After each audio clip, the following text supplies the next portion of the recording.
ಏನು ಹೇಳ್ತೀರಾ ದರ್ಶನ ಅವ್ರ ಬಗ್ಗೆ? ನಾನು ಏನನ್ನು ಹೇಳಿ, ಒಂದು ತಾಯಿ ಕಷ್ಟಪಡ್ತಿರೋದು ನೋಡಿದ್ರೆ ತುಂಬಾ ಸಂಕಟ ಆಗುತ್ತೆ.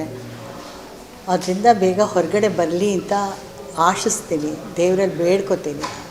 ಅಷ್ಟೇ ಹೇಳೋಕ್ಕೆ ಸಾಧ್ಯ. ಕಾನೂನು ಚೌಕಟ್ಟಲ್ಲಿರುವಾಗ ನಾವೇನೂ ಮಾತಾಡಬಾರ್ದು ಅದ್ರ ಬಗ್ಗೆ. ಬಟ್ ಯಾರು ತಪ್ಪು ಮಾಡಿದಾರೋ ಏನು ಕಥೆಯೋ ಯಾರಿಗೂ ಗೊತ್ತಿಲ್ಲ. ಅದನ್ನು ಕಂಡುಹಿಡಿಯೋ ಇದು ನಮ್ಮ ಪೊಲೀಸ್ನವ್ರಿಗಿದೆ. ಅವರು ಅದನ್ನು ಹೇಗೆ ತೀರ್ಮಾನ ಕೊಡ್ತಾರೋ ಅದರ ಮೇಲೆ ನಾವೆಲ್ಲನೂ ಅದನ್ನು ಶಿರಸಾವಹಿಸಿ ಸ್ವೀಕರಿಸಬೇಕು ಅಂತ ನನಗನ್ಸುತ್ತೆ.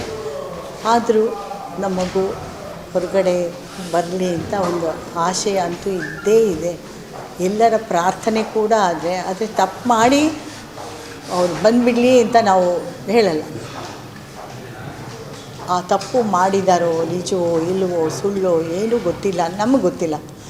ನೀವೆಲ್ಲ ಹೇಳಿದ್ದನ್ನು ನಿಮ್ಮ ಇದರಲ್ಲಿ ಬರೋದನ್ನು ನೋಡಿಕೊಂಡೇ ನಾವು ಹೀಗಾಗಿದೆಯಾ, ಹೀಗೆ ಮಾಡ್ತಾರೆ ಅಂತ ನಾನು ಕಂಡಂತೆ ಆ ಮಗು ಆ ರೀತಿ ಇಲ್ಲ. ಇವಾಗ ನಮ್ಮ ಜೀನಿಯಸ್ ಮುತ್ತ ಆ ವಯಸ್ಸಿನಿಂದನೂ ಆ ಮಗುನು ಅಂದರೆ 14 ವರ್ಷದಿಂದನೂ ನಾನು ನೋಡಿದ್ದೀನಿ. ಅದೊಂದು ಮುಕ್ತ ಸ್ವಭಾವದ ಹುಡುಗಾಟ. ತುಂಬ ತಂದೆಗೆ ಹೆದರ್ಕೊಳ್ಳೋ,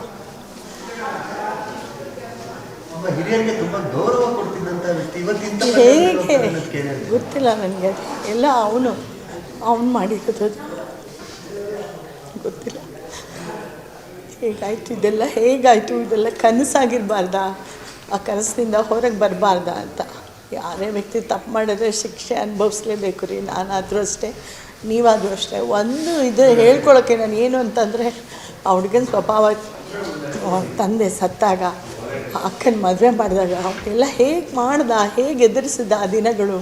ಆಮೇಲೆ ಆತ ಫೀಲ್ಡಿಗೆ ಬಂದಾಗ ಆತನಿಗೆ ಯಾವ ರೀತಿ ಒಂದು ಮರ್ಯಾದೆ ಸಿಕ್ತು ಅದೆಲ್ಲ ಕಂಡಿದ್ದೀವಿ, ಕೇಳಿದ್ದೀವಿ.